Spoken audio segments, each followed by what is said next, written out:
Bienvenue sur DMG TV, les histoires mystiques. Si tu es nouveau sur la chaîne, n'oublie pas de t'abonner, de laisser un commentaire, de liker et de partager. Tu veux raconter une histoire? Il y a un numéro à l'écran sur le plus 237 655 81 90 17.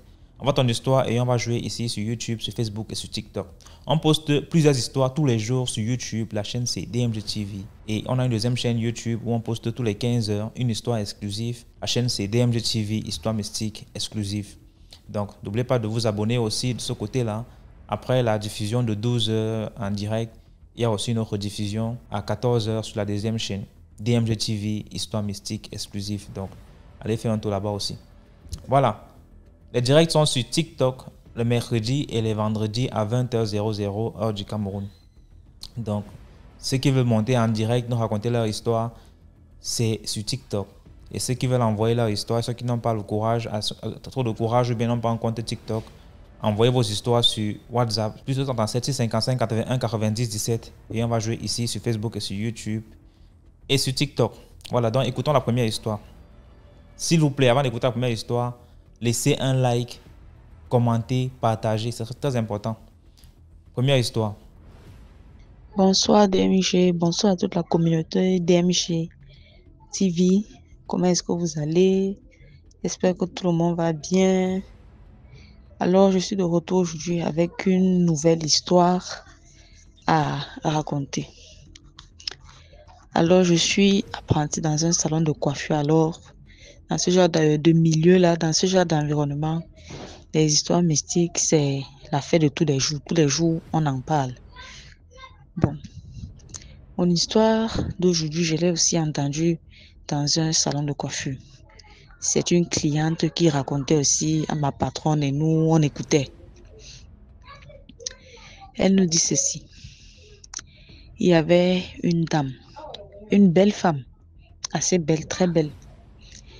Elle était enfant de Dieu, née de nouveau. Elle allait à l'église, tout ça, fervente dans la prière comme pas possible. Donc, elle portait la maison de Dieu avec la prière. C'était une guerrière de prière comme on en connaît, comme on en voit rarement. Guerrière de prière. Mais son seul problème, c'est qu'elle voulait un mari. Elle n'avait pas de mari. Et elle était déjà tout de même âgée, pas tellement, peut-être elle approchait la quarantaine. Donc son seul problème, c'est qu'elle voulait un mari. Elle avait demandé un mari à Dieu jusqu'à fatiguer. Elle voulait absolument un mari. Donc voilà donc ce frère qui entre à l'église, il est tout beau, il est tout frais, pimpant et tout ça. La soeur aussi dit que c'est peut-être ma pas ici. Parce que le frère ça a commencé à s'intéresser un peu à elle. Elle aussi s'intéressait un peu à lui. Elle a dit que finalement peut-être c'est Dieu qui a répondu à sa prière. Donc voilà, ils n'ont pas mis long, ils se sont fréquentés, ils ont donc voulu se marier quoi. La sœur a essayé d'en parler à son pasteur. Le pasteur lui dit non, attends un peu. Étudions d'abord ce gars-ci pour savoir est-ce que c'est vraiment lui que Dieu a choisi pour toi. Je le rappelle encore, la femme était une guerrière de prière. Plusieurs personnes sont venues lui dire que non, ton gars-ci, je ne sens pas ça. Attendons un peu voir ce que Dieu dit. Le frère aussi, il était à l'église, il était présent, il était vraiment impliqué quoi. Il était là, il venait. Tu sentais que non, vraiment, il avait cette passion-là pour les choses du royaume, les choses de Dieu. Il venait à l'église, il était vraiment impliqué. La sœur dit, j'ai trouvé ma part. Il vient à l'église et tout. On est sur la même longueur d'onde en ce qui concerne le Seigneur. On va servir la maison de Dieu ensemble. Mais dans tout ça, beaucoup de gens lui avaient dit que non, ne te marie pas encore avec celui-ci. Attendons un peu voir ce que Dieu dit. Je ne suis pas sûre que ce soit lui. Je ne pense pas que ce soit cette personne-ci. Elle-même aussi, elle avait eu des indications de façon personnelle, peut-être à travers des rêves et tout ça. Mais elle prenait ça peut-être comme des attaques spirituelles. Peut-être c'était le diable qui essayait de venir gâter ces choses et tout. Donc, elle n'a pas pris les avertissements au sérieux. Je ne me rappelle plus de comment est-ce que son mariage s'est passé, si elle a célébré le mariage à l'église ou elle a juste fait la mairie, je ne sais plus. Mais tout ce que je sais, c'est que finalement, elle s'est mariée avec ce monsieur-là. Je rappelle qu'ils n'ont pas fait, peut-être ils n'ont pas fait genre, ils n'ont pas fait jusqu'à 6 mois. Hein. Le monsieur est entré à l'église, il était vraiment impliqué, il était vraiment sincère, si on peut dire ça comme ça, vraiment fort dans la parole. Et elle aussi, il a un peu commencé à s'intéresser à elle, elle s'intéressait un peu à lui. Et ça, le résultat a été le mariage. Voilà donc le jour du mariage, tout se passe bien, il se marie et tout et tout. Le lendemain du mariage, donc, comme dans les églises au Cameroun, il y a ce qu'on appelle l'action de grâce. Vous vous mariez samedi, dimanche, toi et ton mari, vous venez faire l'action de grâce avec la famille et tout et tout. Le lendemain, donc, le monsieur lui dit, non, la dame dit au monsieur que, mes chéris, on ne va pas faire l'action de grâce à l'église, on ne part pas à l'église aujourd'hui. Comment tu dors comme si le monsieur s'est levé, tabassé la femme? Je dis le lendemain du mariage, dimanche matin, tabasser la femme jusqu'à bien cogner sur elle. Il a dit à la femme que tu penses que je suis venu dans l'église là pour faire quoi? C'est toi que nous sommes venus chercher dans l'église là parce que tu nous perturbais avec tes prières. On m'a envoyé en mission pour toi. J'étais en mission pour venir te séparer dans ton église, pour venir te séparer de ce que Dieu, de ce que tu faisais dans ton église, te séparer de ta vocation, de ton appel dans cette église, de ton appel avec Dieu. Que là où tu me vois, moi je suis franc-maçon et ce que je suis venu faire ici là, c'est t'enlever dans les pieds de la prière parce que tu nous dérangeais trop. La femme était dépassée. Elle pouvait dire quoi? Rien. Elle a seulement pris ses habits, elle s'est habillée, elle est allée à l'église. Elle avait les lunettes de soleil. Elle avait dit que, mais, qu'est-ce qu'il y a? Pourquoi tu as les lunettes de soleil? Elle avait un œil au beurre noir. Qu'est-ce qu'elle pouvait dire? Rien. Tout le monde était seulement dépassé, étonné. Je vous assure, au jour d'aujourd'hui, la dame ne vit pas bien. Elle ne vit pas bien du tout.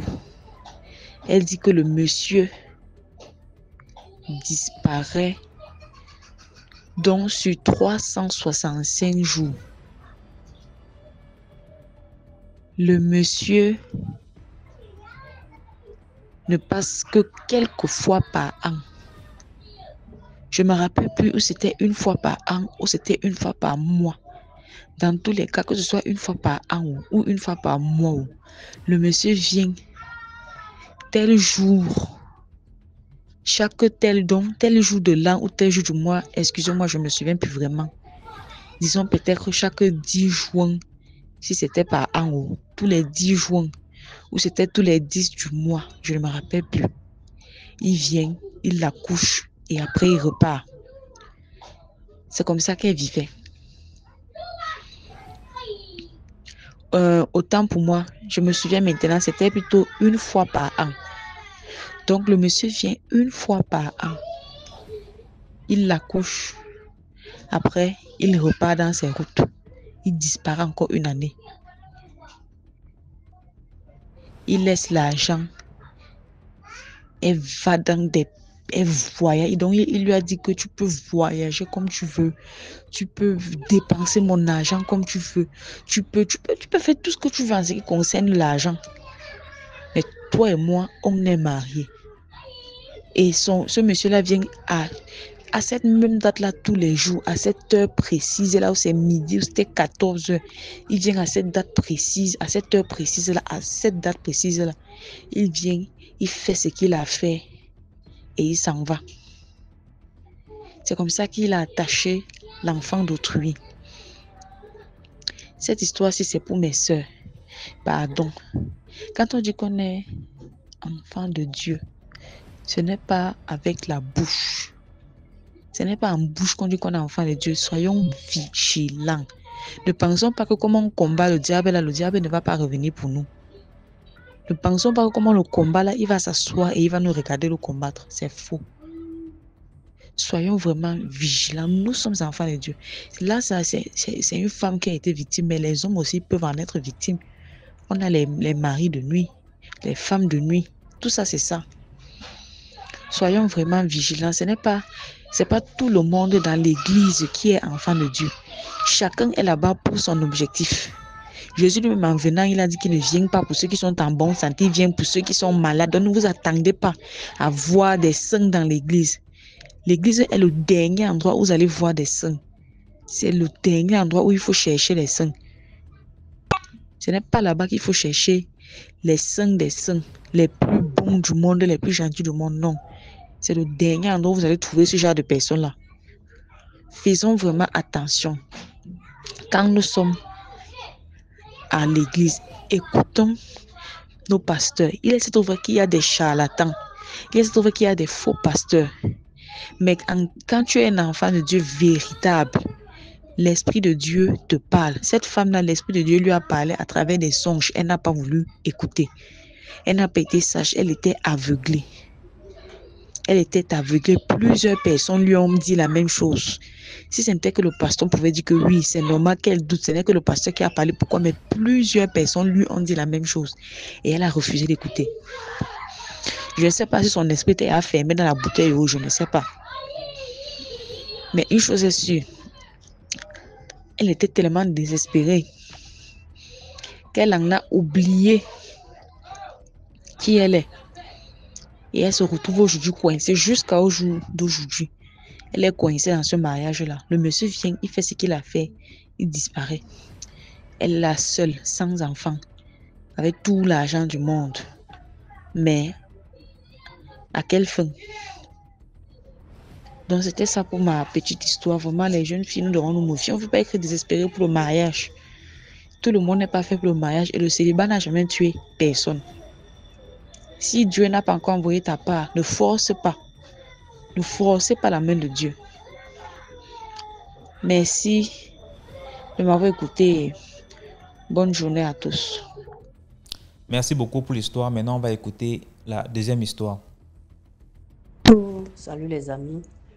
Salut DMG. Salut l'équipe DMG. Ce soir, j'ai une histoire à vous raconter. C'est l'histoire de ma grande sœur. En novembre 2024, j'étais à Abidjan ici et ma petite sœur qui est en Guinée m'appelle, me dit qu'il y a le mari de notre grande sœur qui est décédé. J'ai dit, notre grande sœur, le mari de notre grande sœur, elle dit oui. J'ai dit, mais comment ça se fait? Elle dit, en temps, ma grande sœur, elle est en Côte d'Ivoire ici, avec son mari et ses enfants. Ils sont dans une ville. Ils sont dans une ville ici, en Côte d'Ivoire. Elle et puis ses enfants, puis son mari. Mais comment ça se fait qu'il va mourir juste en Guinée? Moi, je suis ici, je n'ai pas appris qu'il est malade. Je ne sais pas qu'est-ce qui s'est passé.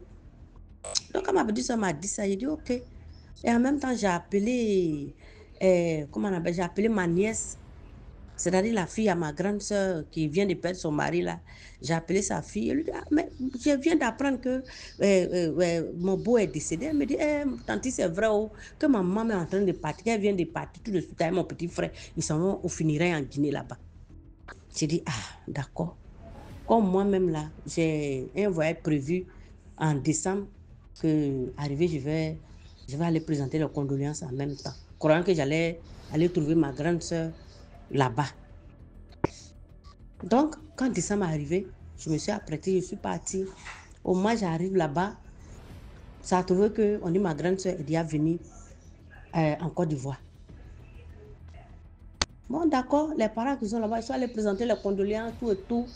Maintenant, il se trouve que le dernier enfant, le dernier de ma grande soeur et de son mari, là, le dernier, là, il fréquente là-bas. Il est en Guinée là-bas. Il fréquente là-bas. Chez une de mes petites soeurs encore. Donc, c'est le petit là qui me disait que quand mon papa était venu, je sais que tante, je n'ai rien compris. Mon papa, il voulait me forcer à prendre. D'abord, il m'a donné 5 000 francs CFA que je n'ai qu'à prendre. Mais moi, j'ai refusé. Je n'ai pas pris. Et mon papa s'est fâché. Et le lendemain, mon papa a complété l'alliance, ça fait 10 000 francs CFA. Il est venu me donner, il dit de prendre. Je lui ai dit non, que papa, que tu es venu, tu ne te sens pas bien. Tu es venu pour des soins. Donc, il faut garder l'argent là. Quand tu vas aller bien, hein, quand tu vas aller bien, là, je vais pouvoir prendre l'argent là. Mais tu vois, tu as des médicaments à payer, tout et tout. Donc, il faut garder l'argent. Comme mon papa s'est fâché, il s'est fâché que pourquoi lui me donne quelque chose, moi je ne prends pas, que nous là on n'est pas bien, que c'est notre papa, notre maman seulement on connaît, que on n'est pas bien.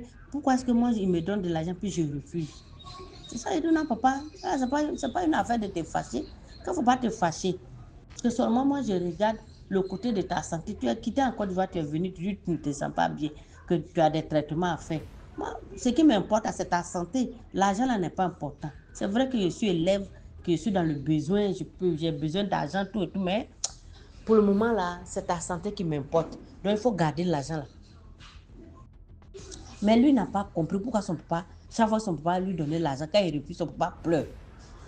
Son papa lui donne l'argent, quand il refuse de prendre l'argent, son papa pleure, il se plaint beaucoup et puis il pleure.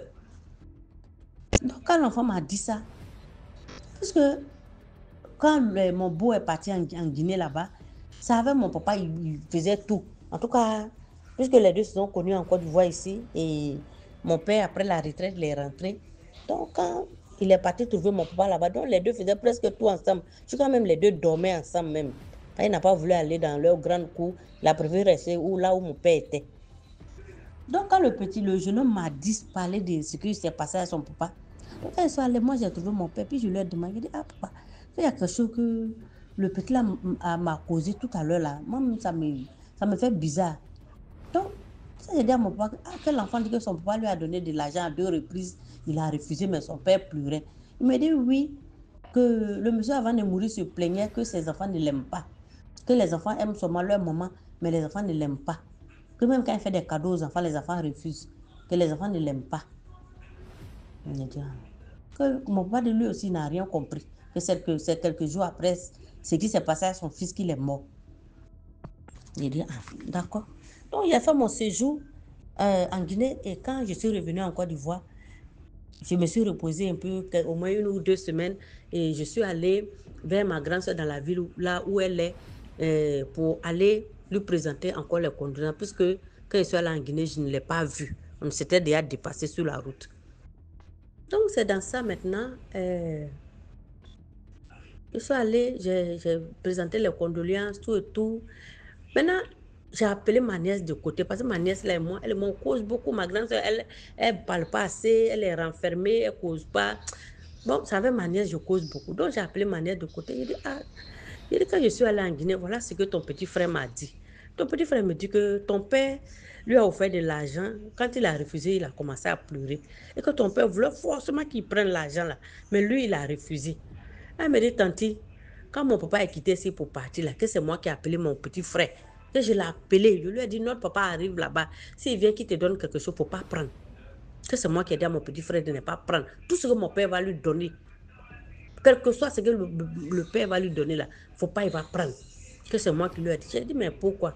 Elle me dit, maman, que notre papa là, il était quelqu'un qui était très, très compliqué. Il dit, ah bon, comment ça? Elle me dit, tu te souviens de notre grande soeur aînée qui est décédée? Notre grande soeur qui est décédée là, que mon papa a sa main dedans. Que mon papa a sa main dans la mort de notre grande soeur. Donc, que quand notre grande soeur est décédée, notre maman a commencé à marcher, à comprendre qu'est-ce qui s'est passé. Et puis, notre grande soeur est décédée. Cela, on lui a dit que ton mari a sa main dans la mort de ta fille. Et donc, depuis ce jour-là, ma maman a commencé à chercher comment faire pour nous blinder. Donc, ma maman a commencé à rentrer un peu partout. Comment faire pour nous blinder, pour nous protéger de notre papa. Et donc, avant que notre papa ne parte en Guinée, il a pris un sac là. Chez nous, c'est un sac traditionnel. un sac qu'on fait avec des fils de feuilles de raffia.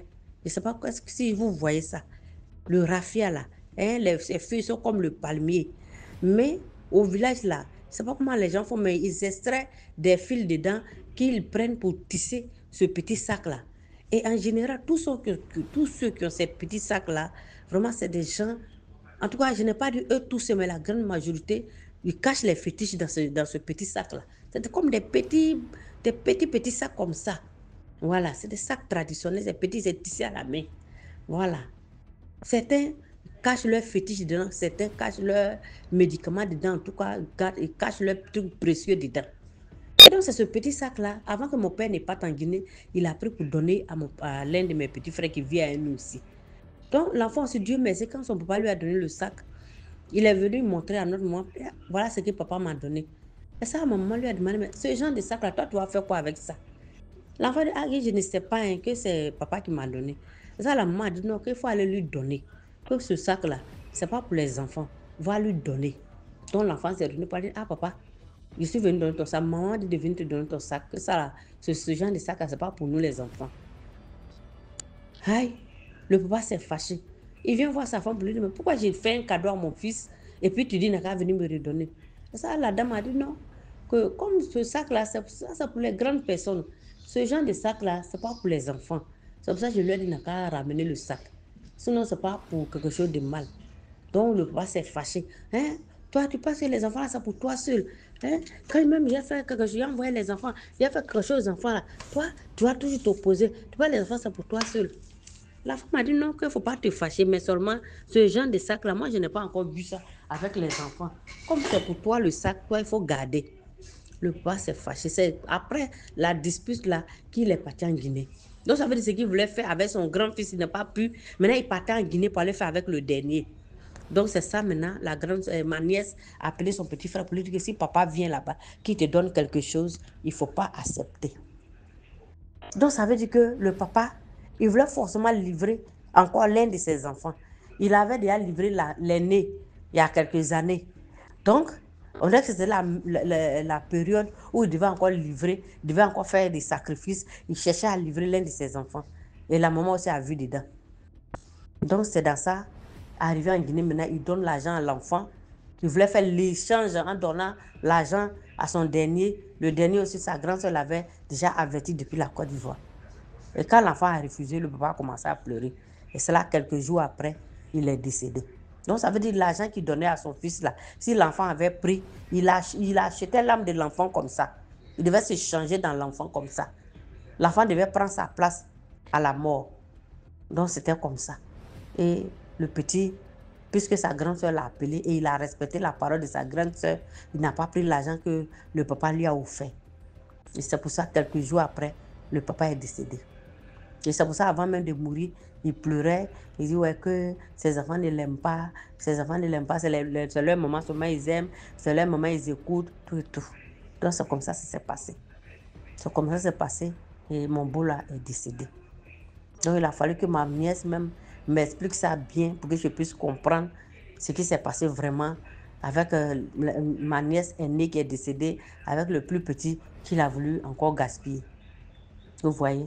Un père qui sacrifie ses enfants à des périodes bien précises. Ma nièce me dit qu'un jour même, elle en vision, en pleine journée, c'est-à-dire, quand elle a fini de travailler, elle voulait se reposer un peu en pleine journée. Elle a vu son papa en vision. Elle dit qu'elle ne dormait pas. Hein. Elle a vu son papa en vision, qui était en train de tirer un fusil sur elle. Qui était en train de tirer un fusil sur elle. Elle dit quand son papa tire le fusil, la balle là va à côté. Quand il tire, la balle va à côté. Et puis tout d'un coup, elle s'est réveillée. Et ça, elle a dit, ah maman, que j'ai vu mon papa, il voulait tirer fusil sur moi. Qui voulait tirer fusil sur moi. Mais la balle là m'a loupé, la balle partait de côté, que ça ne m'a pas eu. Et ça, sa maman dit, il faut laisser. Dieu est grand, Dieu ne peut pas permettre qu'il vous fasse encore du mal. Que Dieu est grand. Elle dit, ça n'a même pas duré 30 minutes après. Elle voit son papa qui quitte au champ, qui est en train de venir avec son fusil de chasse en main. Il est quitté au champ avec son fusil de chasse. Quand la fille vient de le voir, il n'y a pas 30 minutes même que son papa est en train de tirer sur elle avec le fusil.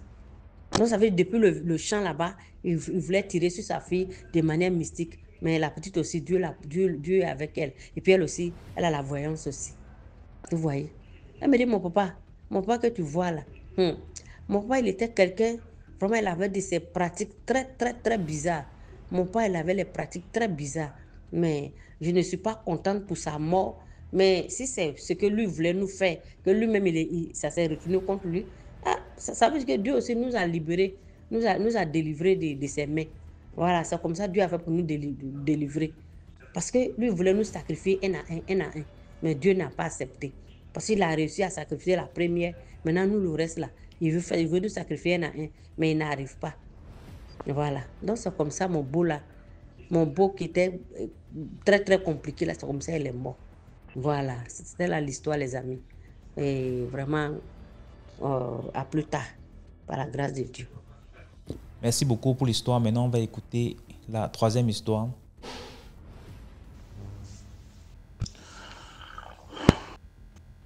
Bonjour, DMG. Je préfère taire mon prénom, même si, parce qu'on peut me reconnaître. Et peut-être on va reconnaître ma voix, mais j'ai envie de raconter mon histoire. Je te suis depuis très longtemps, j'aime beaucoup ce que tu fais. Et aujourd'hui, je me suis décidé de te raconter. J'ai des histoires, mais je vais te raconter une que j'ai vécue personnellement. Je perds mon papa étant né d'une famille à l'âge de 18 ans. Mon papa étant très malade a décidé qu'on rentre au village. Et puis nous sommes rentrés au village. Quand il décède, on revient en ville. Nous n'avions pas de maison familiale. Nous étions extrêmement pauvres. Alors que pourtant, les gens pour laquelle on louait une petite maison. Alors quand on va au village, nous n'avons plus de maison. Et quand on revient en ville, plus précisément à Douala, chacun doit se chercher. Alors je suis allé louer chez une maman qui louait une maison de 2 chambres. Et elle avait une chambre libre. Et puis elle m'a fait la proposition de venir habiter chez elle, de venir louer la chambre. Et le papa chez qui elle louait, c'était un papa réputé sorcier du quartier.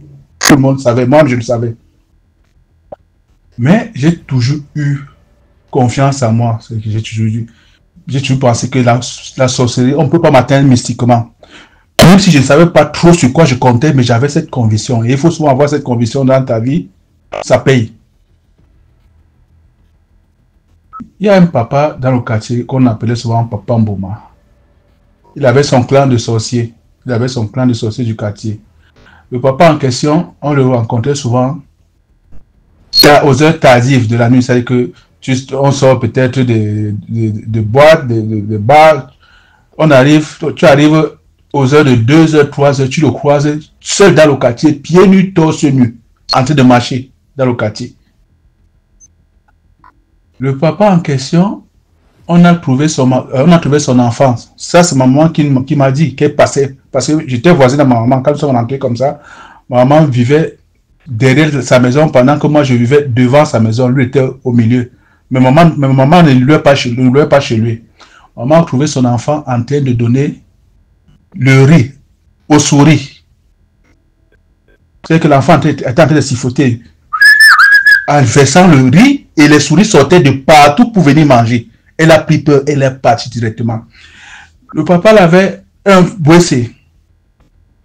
Ça n'avait pas un trou normal. Que tu fais les selles, ça va directement dans le trou. Non. Le trou était horizontal. C'est-à-dire que tu fais les selles au sol et tu pousses de l'eau, tu pousses après avec l'eau pour que ça emporte dans le trou. Pendant que tu es en train de faire tes besoins, c'était la maison des souris. C'est que tu fais les besoins en esquivant les souris. C'est que tu es en train de faire tu vois une souris qui passe, tu te lèves d'abord avant de te redresser. Bon, finalement, tu es habitué parce que j'ai quand même fait, je ne sais pas, 2-3 ans dans cette maison. Le papa en question avait même tué un bon ami à moi. Parce que mystiquement. Il a tué mystiquement. Et son fils, bon, ça s'est passé parce qu'à moi, personnellement, il m'avait dit que je meurs comme ça. Voilà les gens qui me tuent. Son fils, c'est lui. Le papa lui a donné à manger dans les rêves en journée, dans la nuit, et en journée, son fils est venu lui donner de la boisson. Une bière déjà ouverte. Et lui, mon ami n'en buvait pas la bière. Il dit que c'était pendant les fêtes de décembre. Il dit que mais tu sais que je ne bois pas la bière. Il dit que non, goûte seulement. Bon, il a aussi goûté pour lui faire plaisir. Bon, il disait que c'est ça qui l'amène. Bon, c'est que moi j'ai alors vécu personnellement avec lui. C'est que quand il apprend que c'est moi qui habite dans la chambre avec la maman, il a demandé à la maman là, mais pourquoi est-ce qu'elle m'a fait entrer dans sa maison? Hein? Pourquoi est-ce qu'elle m'a fait entrer dans sa maison? Il s'est fâché. La maman avec qui j'habitais vendait les beignets. Elle vendait les beignets à la série de Ndobon. Et je préfère aussi taire le nom du quartier, mais je vais quand même dire derrière les secs. C'est vague. Derrière les secs, Ange Raphaël là-bas. Quand je rentrais du travail, la maman me se plaignait souvent qu'il y a une souris qui la dérange dans la maison. La souris, à question, avait l'habitude de nous ronger les orteils, hein, les pieds. Ça te ronge les orteils jusqu'à ce que tu saignes. Ça avait rongé la lèvre de la fille de la maman parce qu'elle avait saigné jusqu'à la blesser. Et elle me dit que la souris est tellement grosse que il y a une bonne partie de son corps qui n'a plus de poils. Que parfois elle est en train de faire des choses au salon là. La souris, ça se place devant, ça la regarde. Elle se lève, elle chasse, ça ne part pas. Elle chasse, ça ne part pas, parce que c'est elle qui fuit. Un jour, jusqu'à ce que la maman avait acheté un chat. Bon, c'était un chaton, c'était pas un gros chat, un chaton pour que ça chasse les souris. Le chat en question, la souris en question a tué le chaton. Elle a tué le chaton. La souris a tué la poule du voisin. C'est que c'était un bâtiment en planche il y avait deux locataires collés. C'est que nous et un autre locataire qui était un beau. La souris a tué le chaton, normalement, avait tué la poule et le voisin est venu trouver pendant que le coq se battait avec la souris. Le voisin s'est levé, il a trouvé le coq en train de se battre avec la souris. La souris a fui. Il est allé cogner la porte du bailleur le matin avec la poule. Il a dit que moi je suis beau. Je suis beau.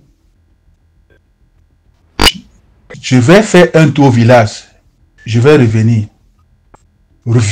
Que je reviens encore chez moi. Que je voie encore ces trucs chez moi.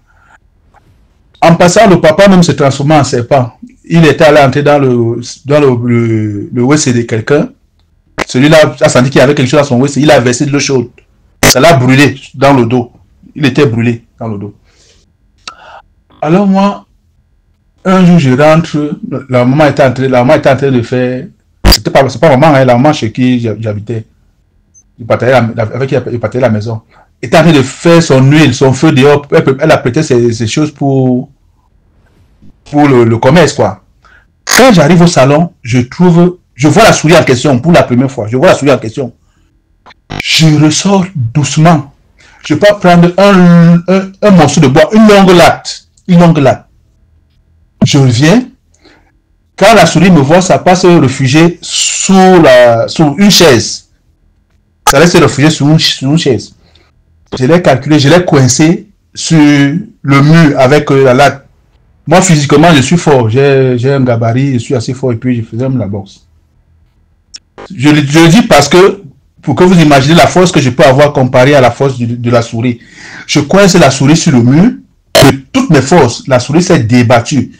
Elle est sortie de ce piège. Au lieu de fuir, elle a commencé à me suivre pour me mordre.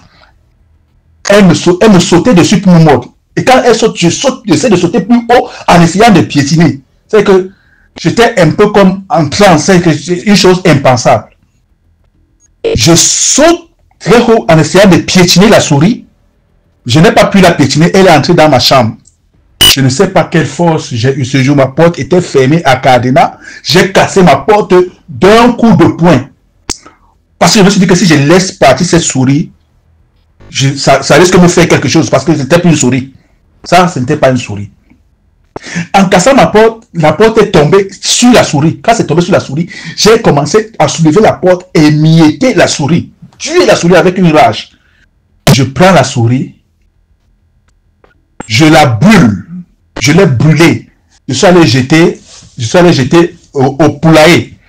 Pour ceux qui connaissent le poulailler, c'est le campus 2. J'ai dévoilé le quartier. De toutes les façons, il fallait en parler. Avant que ce soit le campus 2, c'était une poubelle. Il n'y avait pas encore l'université là-bas. C'était la poubelle. Je suis allé jeter la souris là-bas. À 6 heures du matin, le papa là n'était pas là quand je tuais la souris, quand j'avais tout ça. À 6 heures du matin, il est venu me toquer la porte. Me menacer. Il me dit que... Il me demande si je suis venu chez lui tuer les souris. Et je me suis posé la question, comment il sait que j'ai tué la souris s'il n'était pas là? Il me demande si, est-ce que tu es venu chez moi tuer les souris? Il a commencé à me dire, arrête la porte, arrête la porte. Il est sorti, il est parti. Il est parti. Et je tiens à rappeler que quand je me suis installé dans cette maison, il y a un autre papa qui était venu me demander mon nom. Je lui demande que, mais qui fait quoi avec mon nom? Il me dit que non, il est en train de faire, c'est pour le recensement des jeunes du quartier. J'ai pris mon nom, je lui ai donné. Et quand je suis allé poser la question à d'autres amis, ils m'ont dit que à eux, on ne leur a jamais rien demandé. J'ai compris que c'était pour la sorcellerie qu'on a pris mon nom. Mais je n'avais pas peur. Je n'avais pas peur. Dieu merci, ils n'ont pas. On peut freiner tes chances, mais ça finit par éclore. Malgré toute la pauvreté que j'ai eu à l'époque, aujourd'hui je suis en Europe. Dieu a béni, je suis en Europe, je m'en sors pas mal. Et la leçon à tirer de ça, c'est que il faut pas avoir peur de la sorcellerie. Quand tu as peur de la sorcellerie, c'est là où ils te prennent facilement. Montre-leur que tu n'as pas peur. Montre-leur que tu n'as pas peur. Justement, j'avais cette conviction-là que avec la sorcellerie, on peut pas m'avoir. Et grâce à Dieu, on n'a pas pu m'avoir avec la sorcellerie. Bon, c'est juste, c'est l'histoire que j'ai vécue. C'est assez long, mais je peux pas entrer dans tous les détails. Par rapport à ce monsieur, il y a beaucoup de détails, d'autres détails. Je ne vais pas être si long. Je crois que je l'ai été suffisamment. Bon, merci, DMG. Bonne journée. Merci beaucoup pour l'histoire. Maintenant, on va écouter la 4e histoire. Bonjour DMG et à toute la communauté DMG. Aujourd'hui, je vais vous partager une histoire qui s'est passée chez nous au Togo. C'est l'histoire d'une amie à moi, très proche. On peut dire même comme des sœurs. Nous sommes aujourd'hui comme des sœurs. Elle est comme une petite sœur à moi. Le genre d'homme que préfère ma petite sœur, c'est le genre d'homme clair, beau, l'argent, voiture. Il suffit qu'un homme l'a dit seulement que j'ai une maison, j'ai une voiture, une moto, et que le gars soit un peu beau, ma petite soeur tombe dans le panier. Elle tombe en même temps amoureuse. Et un jour, elle est venue me parler de quelqu'un.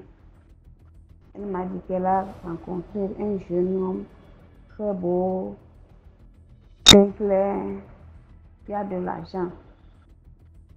Il a même sa propre voiture, sa propre maison. Il a beaucoup de choses. Je lui ai souhaité le meilleur. Et un jour, elle est venue me dire que le gars en question veut venir la croiser. Parce que je précise qu'ils ne se sont jamais vus. C'est sur Internet ou bien quelque chose comme ça. Elle m'a dit que le gars l'appelle tout le temps. Mais quand elle demande au gars, tu as eu mon numéro où? Le gars ne lui répond pas. Le gars lui dit de laisser ça. Et un jour, elle m'a dit que c'est comme ça, le gars veut venir la rencontrer face à face, qu'il veut se voir. J'ai dit ok. Elle a dit qu'elle va le recevoir chez moi à la maison. J'ai dit il n'y a pas de problème. Et on a attendu jusqu'à il faisait soir. Donc il l'a rappelé en lui disant que lui ne peut plus venir, sa voiture est tombée en panne. Et donc lui il est chez le mécanicien, donc il ne peut pas venir. Et on a annulé le rendez-vous. Une autre fois, le gars a dit qu'il va encore venir. On lui a attendu jusqu'à quand il faisait encore soir. Dans la journée, il dit qu'il va venir, mais il ne vient jamais. Quand il faisait encore soir, c'est là qu'il a dit, il a appelé ma petite soeur en question et il lui a dit de lui croiser à quelque part. De lui croiser à quelque part, qu'il vient du boulot, il est fatigué, donc il ne peut pas venir chez moi à la maison. Donc, quelque chose que je n'ai pas aimé. Je n'ai pas aimé, mais je n'ai pas eu de choix. Et je lui ai dit, c'est à elle de faire son choix. Elle est partie. Elle est partie rencontrer le monsieur dans un bar. Et à son retour, elle est venue me retrouver à la maison avec des pleurs. J'ai dit, ma copine, qu'est-ce qui ne va pas? Elle me dit que le gars lui a vraiment surpris. J'allais oublier même. Quand elle est rentrée, elle avait un sachet plein de viande, pintade, poulet, tout mélangé, plein comme ça. On pouvait dire même 2 ou 3 poulets, avec 100 000 francs CFA. Elle est venue me présenter tout ça, que c'est le gars qui lui a donné. Je dis, mais je ne t'envie pas quand même. Mais je vois que c'est un peu louche. Quelqu'un qui ne te connaît pas, que toi-même tu ne connais pas. C'est votre première fois de vous voir. Et il te donne 100 000 avec beaucoup de viande comme ça. Ce genre d'amour-là, moi j'ai eu peur. Je crains. Elle me dit non, de ne pas m'inquiéter. Le gars l'aime vraiment. Elle aussi, elle est amoureuse. J'ai dit d'accord. Après les 100 000, chaque seconde, elle appelle ma soeur. Allô ma chérie, je voulais te saluer. Les appels vidéo, appels vocaux, tout. Et moi, on était heureuse. Un jour, ma petite soeur est venue chez moi. Je précise qu'on ne vit pas ensemble. Donc, elle est venue chez moi. Quand elle retournait chez elle, elle a eu un accident. Un accident qui a cassé son bras. Et on m'a appelé, je l'ai amenée à l'hôpital. Arrivée à l'hôpital, quand on lui a fait des injections, sérum, tout ça, quand elle s'est retrouvée un peu, elle me dit, ma soeur, tu sais que mon gars aussi est tombé malade. Je dis, oh, c'est louche. Pourquoi aujourd'hui que tu as fait accident, que lui aussi il est malade? Et elle m'a montré des messages. L'homme était sous sérum. Vraiment malade. J'ai eu peur. Je me suis demandé, est-ce que ce gars-là, c'est quelqu'un de bien? Bon, mais si je disais ça à ma soeur, elle dirait que je suis jalouse d'elle. J'ai préféré garder ça. J'ai trouvé louche, mais J'ai préféré garder ça pour moi-même. Et j'ai quand même appelé. J'ai appelé le monsieur.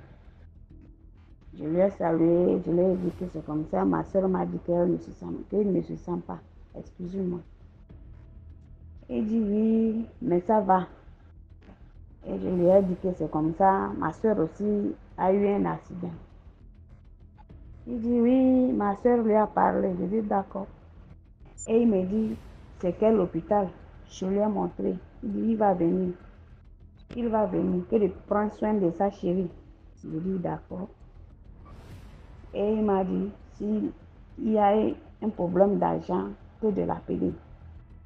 Je dis, j'ai compris. Et lui, il va arriver. Au cas où il n'arrive pas la nuit, il va arriver le lendemain pour nous voir à l'hôpital. J'ai dit d'accord. Depuis ce moment, il n'a plus rappelé. Il n'a plus rappelé pour voir si ma soeur se porte ou pas. Et le lendemain, je l'ai appelé moi-même. Je l'appelais, il ne décrochait pas.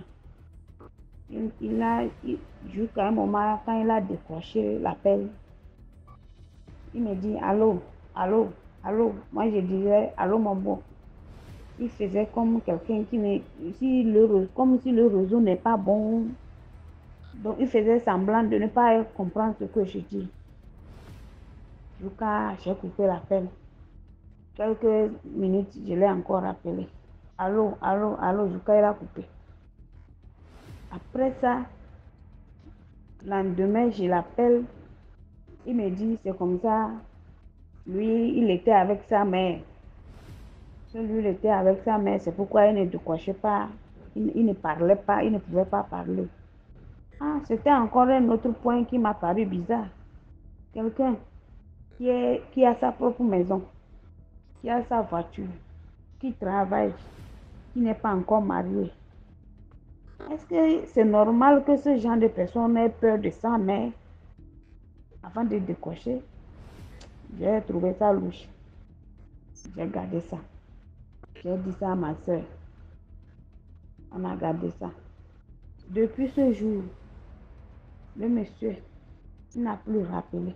Les 100 000 qu'il a donné à ma soeur, il a dit qu'il va lui louer un champ, une maison, il va lui faire quoi.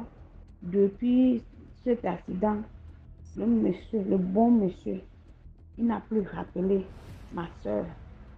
Et quand je l'appelle, il ne décroche pas. Quand ma soeur l'appelle, il ne décroche pas. Les 100 000, on a tout dépensé à l'hôpital, même avec d'autres agents. La moralité de mon histoire, ce n'est pas tout ce qui brille, qui est de l'or. À toutes les jeunes filles, faites attention. Excusez-moi, je suis un peu nerveuse. Attention, faites attention. Ce n'est pas tous les hommes qui sont beaux, qui paraissent gentils, qui sont vraiment gentils. Ce n'est pas tous les hommes qui ont de l'argent, qui sont qui ont des bonnes intentions. Faites attention. Faites vraiment très attention. Les hommes d'aujourd'hui, ils ont plusieurs manières d'aspirer quelque chose en vous, d'enlever quelque chose en vous. Je ne sais pas ce que le gars a prévu pour ma soeur, mais Dieu a pris le contrôle. Dieu a pris le contrôle. Donc faites attention. Merci. Excusez-moi pour ma façon de parler. Merci et prenez soin de vous. Likez, partagez et commentez. Merci. Merci beaucoup pour l'histoire. Maintenant, on va écouter la 5e histoire. Bonsoir les amis. Comment allez-vous? Moi, je vais bien et vous allez bien, Dieu merci. Et Les amis, ce soir, j'ai une histoire à vous raconter. Il faut dire que j'ai un cousin qui était étudiant à Conakry. Je dis il était parce qu'au moment où l'histoire se passait, lui, il était étudiant. Mais il était à Conakry et actuellement, il vit, mais il n'est plus... Bon, il est, comment on appelle, il est en service dans une autre ville maintenant. Mais l'histoire que je vais raconter, au moment où l'histoire se passait, mon cousin était étudiant. Et c'est mon cousin là qui dit qu'un jour, lorsqu'il était étudiant, il revenait de l'université, tout fatigué. Vous voyez la galère des étudiants. Hein? Ah, vraiment, c'est pas tous les jours il y a les moyens pour prendre, comment on appelle, les moyens de transport, tout et tout. Donc il y a des moments, il faut taper à pied de l'université, à ton lieu à ton domicile, ou bien taper, comment on appelle, à pied de ton domicile à l'université. Il dit qu'il était tout fatigué, tout trempé de sueur. Et il y a un vieux qui lui a apparu, un vieillard qui était habillé en blanc. Le vieillard avait des cheveux blancs, les vêtements blancs, en tout cas, tout était blanc sur lui. La barbe blanche, tout ça. Et cela, le vieux lui a apparu, le vieux lui a dit que je t'envoie en mission, qu'il faut aller dans ton village, va, tu croises le chef du village et dis-lui que il doit voir les notables, les chefs d'État, en tout cas, les responsables, comment on appelle, on dit notoriété ou bien quoi là. En tout cas, les personnes qui ont des grandes places dans le village, en tout cas, les responsables du village, que va les voir, dis-leur de poser une action pour délier le village parce que le village a été lié depuis longtemps. Au temps de vos ancêtres, le village a été lié, a été caché. Que va, dis-leur de poser une action pour les enfants du village. Dans les 2 rivières qui entourent le village, c'est-à-dire à l'entrée du village, il y a une rivière, à la sortie, il y a une rivière. Et va leur dire de poser une action. Et il lui a dit qu'est-ce qu'ils doivent faire dans les 2 rivières. Et s'il le fait, que tous les enfants du village qui aillent se baigner dans la rivière ce jour-là, qu'ils aillent se baigner. Et puis, comment on appelle, il y a, et que après le bain, qu'il se badigeonne de kaolais blanc avant de revenir au village. Qu'il se badigeonne de kaolais blanc avant de revenir au village. Donc, mon cousin, quand le vieux lui a dit ça, bon, tellement il était fatigué, lui, il a banalisé ça. Bon, j'ai dit que peut-être c'était un vieux mendiant. Il n'a même pas porté de l'importance à ce que le vieillard lui a dit. Donc, il n'a rien dit. Il est parti. Il l'a banalisé. Il dit, en tout cas, des mois après, un autre jour, le même vieillard lui a apparu. Pour lui dire, mais je t'ai envoyé en mission. Je t'ai dit d'aller faire une commission à ton village. Hein? Jusqu'à présent, tu n'es pas encore parti. Mais va faire la commission. Il dit quand le vieux lui est apparu pour la 2e fois, et c'est les mêmes paroles qu'il a dit, c'est les mêmes paroles qu'il lui avait dit auparavant, qu'il lui a répété encore. Donc, il a pris la chose au sérieux. Et quand il a eu les congés, il a pris son véhicule, il est venu au village. Donc, quand il est venu au village, il a expliqué à son père, et son père est allé voir le chef du village. Et donc le chef du village a réuni les notables, il a réuni les femmes, les mamans, en tout cas les personnes âgées du village, il les a réunies. Et l'enfant a expliqué ce que le vieillard lui a dit depuis Conakry. Et donc, ça avait coïncidé encore, j'étais allée là-bas en Guinée-Conakry. J'étais allée en Guinée-Conakry, ça a coïncidé, j'étais là-bas. Il faut dire que ce n'était pas dans notre village directement, hein. C'était dans le village voisin, puisque ma tante est mariée dans le village voisin. Et donc, ça a coïncidé, j'étais allée là-bas. Il faut dire que ce village-là, les enfants de là-bas sont très intelligents, mais ils n'avancent pas dans les études. C'est-à-dire, ils sont très intelligents, ils vont à l'université, ils font de grandes études, mais ils n'occupent jamais de grandes places, des fonctions élevées, tout et tout. En tout cas, si tu vois un enfant de ce village, vraiment qui a bataillé jusqu'à ce que, il a bataillé jusqu'à le plus grand métier, c'est-à-dire la plus grande fonction qu'ils peuvent occuper, c'est d'être insisteur. Du coup, presque les intellectuels de ce village, la majorité sont des intellectuels et sont des insisteurs. C'est-à-dire d'autres, ils font les études jusqu'à, mais ils reviennent, ils sont au champ. Ils vont étudier, aller, mais ça ne marche pas, ils reviennent, ils sont au village, ils sont au champ. Ils viennent au village, puis ils vont au champ. Donc, et c'est là que, on dit qu'au temps de leurs aïeux, au temps colonial, surtout au temps colonial, il paraît que les Blancs venaient prendre les enfants. Ils venaient prendre les gens pour les travaux forcés.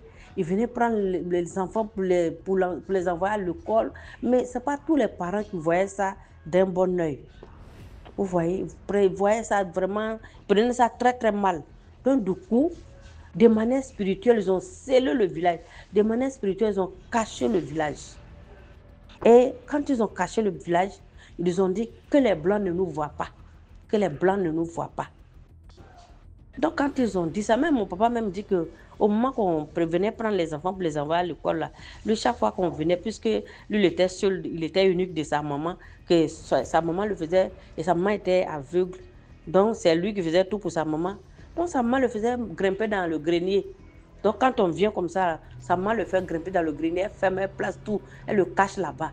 On prend certains enfants pour partir, mais lui, il n'a pas pu aller à l'école. Et aujourd'hui, il regrette. Il regrette pourquoi il n'est pas allé à l'école. Voilà. Donc, c'est comme ça. Nos parents, les parents de ce village-là, ils ont caché le village spirituellement. Ils ont scellé le village spirituellement. Et quand ils ont fait ça, ils ont scellé la bénédiction de tous les enfants du village. Donc, les enfants-là, si un a vraiment évolué dans les études, c'est qu'il est devenu insisteur. Je ne dis pas que être insisteur n'est pas bon. Je n'ai pas dit ça. Loin de là.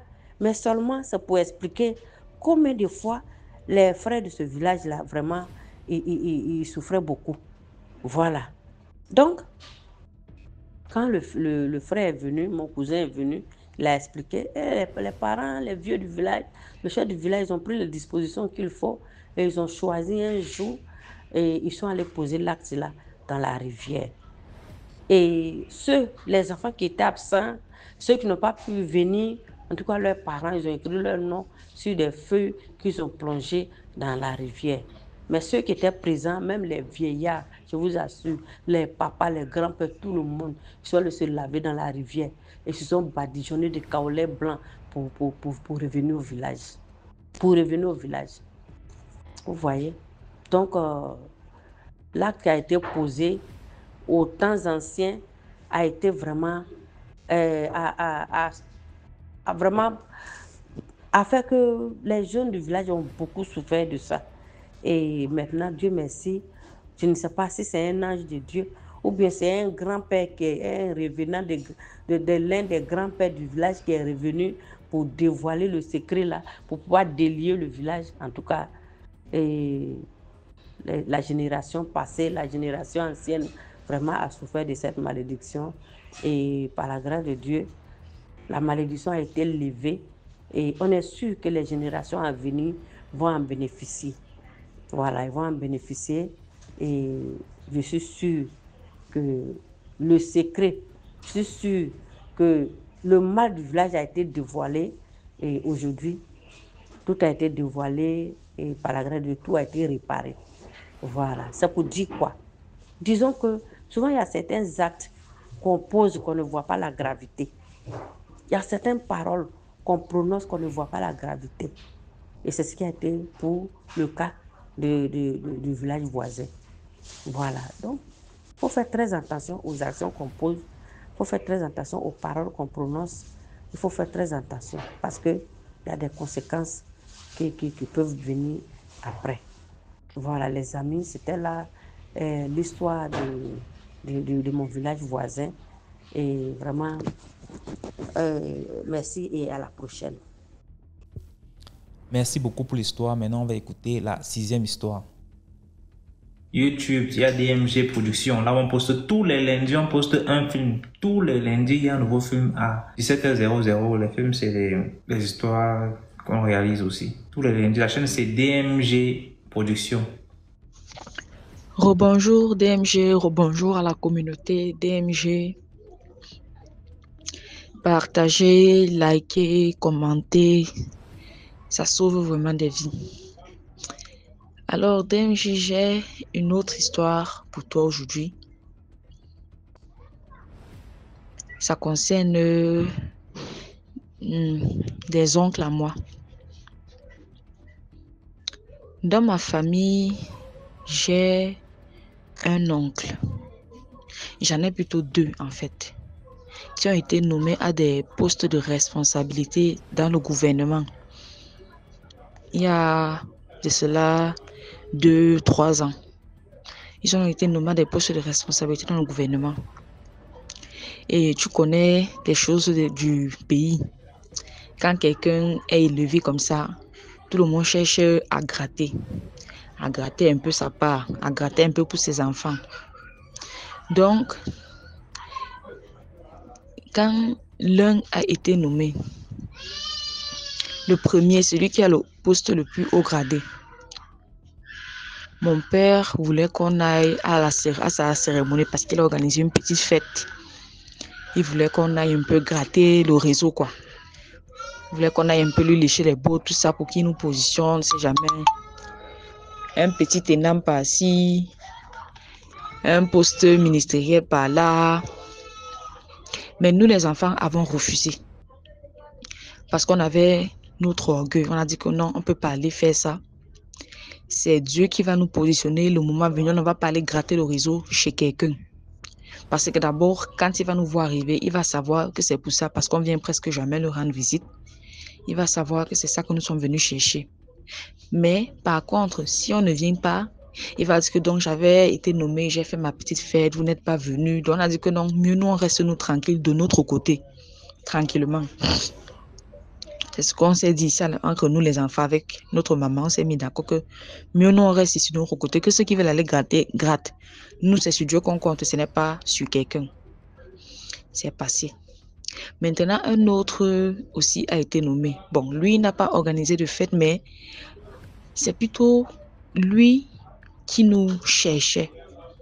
Et parfois, mon père nous envoyait chez lui pour qu'on aille le saluer et tout ça, pour qu'on crée une espèce d'amitié, quoi, avec ce tonton-là. C'était un membre de ma famille. Bon, quand ma mère faisait la réunion de famille, la tontine avec sa soeur, la soeur de ce monsieur-là, et comme la maison de sa soeur est collée à la sienne, il a une grande villa et il a construit un petit truc à sa soeur en contrebas.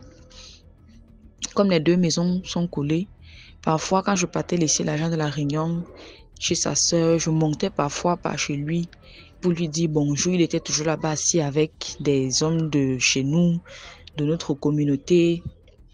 Ils étaient en train de boire, de manger. À chaque fois que je passais, ils me taquinaient que oh, je suis leur femme et tout et tout. Moi, je riais seulement. Et ils me donnaient aussi au passage un petit quelque chose. Et à un moment donné, nous, on a pu aimer aller là-bas. Moi en particulier, je n'ai plus trop aimé aller là-bas. Mon père était un jour parti pour lui demander de l'aide concernant un problème. Il a dit que non, lui n'a pas d'argent dans les comptes en banque. Que lui, tout l'argent qu'il touche, il fait en sorte d'investir ça quelque part. Soit il va construire une maison, soit il va acheter un terrain. Il n'est pas dans les affaires de garder l'argent dans les banques. L'autre là aussi est passé. Entre-temps, mon père continuait de pousser mon frère aîné vers ce monsieur, le pousser vers ce monsieur, parce que mon frère aîné était quelqu'un de brillant. C'est quelqu'un qui en savait beaucoup. C'était quelqu'un d'intelligent. Tu sentais que si on lui donnait les moyens, il allait aller vraiment très loin. Mon père continuait de le pousser vers ce monsieur, le pousser vers ce monsieur. Mon frère lui-même était réticent, mais il allait toujours. Un jour donc, ce monsieur l'a dit à mon frère qu'il voudrait l'envoyer travailler dans les régions dans l'une des régions du Cameroun, quoi. Donc, il devait quitter la capitale et aller travailler dans l'une des régions du Cameroun en tant que son assistant, si on peut dire ça comme ça. Parce que ce monsieur avait été affecté à un poste de responsabilité dans une autre région. Il était chargé de quelque chose pour un certain ministère que je ne vais pas nommer, dans une région que je ne vais pas nommer. Donc, il voulait que mon frère aille vivre là-bas et supervise 2-3 trucs pendant qu'il était absent parce qu'il vivait sur Yaoundé et il ne pouvait pas vivre dans cette région-là. Mon frère était venu, il en a parlé à ma mère. Ma mère a dit « Niet », que mon frère ne peut pas aller vivre là-bas seul comme ça. Et si quelque chose lui arrive, et si. Mon frère non plus n'était pas très d'accord, malgré qu'il avait quelques réticences par rapport au film, mais il n'était pas non plus d'accord. Il a refusé. L'histoire est aussi passée. Le tonton en a voulu un peu à mon frère, que non, il avait une opportunité pour lui. Mais mon frère a refusé. On venait gratter le réseau, on a donné le réseau, on a refusé et tout. C'est passé. Maintenant, comme ma maman, autant pour moi, partage la tontine avec la soeur de ce monsieur-là. Donc, je sais que dans les familles, il y a les petits commérages, par-ci, par-là, et tout. Les commérages sur tel ou tel. Donc, l'autre aussi est sorti, ça m'a dépassé. Je dis que quand j'ai suivi ça, j'étais dépassée. Je me suis dit, ah, donc c'est ça. Alors voilà, ma maman est venue nous dire un jour que le tonton la porte les couches. On a dit, ah, les couches pourquoi? Pourquoi est-ce que le tonton la porte les couches? Elle nous explique qu'apparemment un membre de la réunion lui a raconté que le tonton se faisait casser le derrière sérieusement. J'étais, comme on dit, que tombé tout au sol. Je sais qu'il y a des personnes qui ont des conditions de santé qui font en sorte qu'ils portent des couches et tout. Mais elle me dit que le tonton la porte les couches.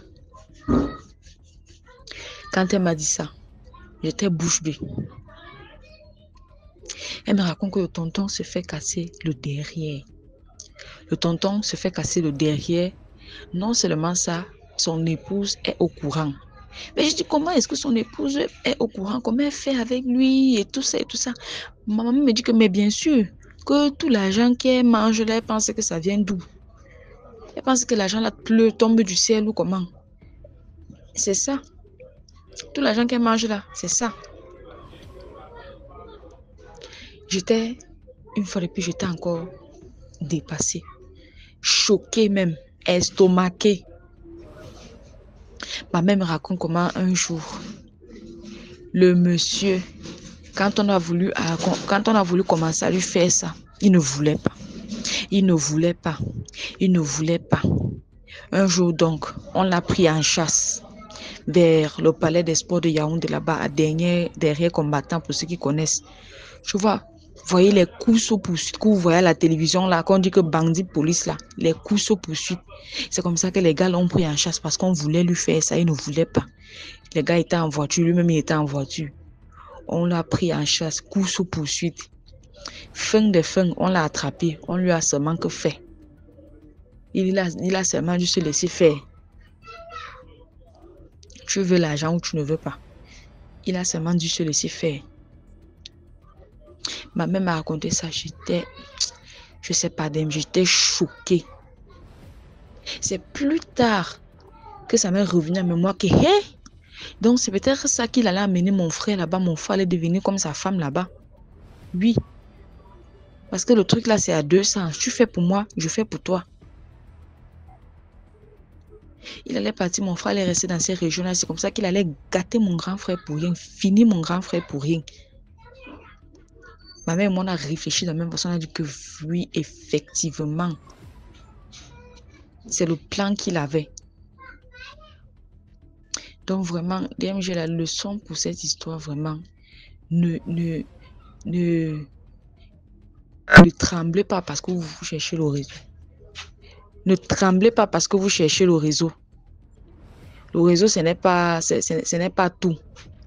Avant même ça là, pour le tonton, s'il est sorti, mais pour celui dont j'ai parlé la première fois qu'on n'est pas parti à sa petite fête là, pour lui encore, ce n'est pas encore sorti. Il est quand même à un niveau élevé, genre bien placé. Donc on ne peut pas l'approcher n'importe comment. Il y a les gardes du corps et tout. Donc vraiment, ne mourons pas derrière le réseau. Le réseau que l'on voit là, on ne connaît pas. Il y a les réseaux tordus. Il y a les réseaux qui sont bien, oui, propres, mais il y en a qui sont tordus. C'est quand tu entres que tu commences à dire, si je savais, comme on dit là. Quand tu prends la route de je m'en fous, tu te retrouves au village de si je savais. Ne grattons pas le réseau chez n'importe qui, n'importe comment. Laissons que Dieu soit notre réseau. Dieu doit être notre réseau. Ne forçons pas le destin, ne forçons pas la main de Dieu. Pour ne même pas dire celle du diable, parce qu'on ne peut même pas forcer Dieu à quoi que ce soit. Ne forçons pas le destin. Soyons patients et attendons notre moment. Merci de m'avoir écouté et partagé, liké. Ça sauve vraiment des vies. Bonne journée. Merci pour l'histoire. Voilà, c'était tout pour aujourd'hui. J'espère que vous avez aimé. Laissez vos commentaires. Si par exemple vous avez un commentaire à donner à l'histoire numéro 2 par exemple, vous pouvez écrire H1, voilà ce que je pense, et ainsi de suite. Sachez que tous ceux qui envoient les histoires ici viennent après lire les commentaires. Donc c'est important de dire ce que vous pensez. Si vous avez un message en particulier pour un intervenant. Voilà, donc on se prend demain à 12h00 sur YouTube, sur la chaîne DMG TV. Ciao.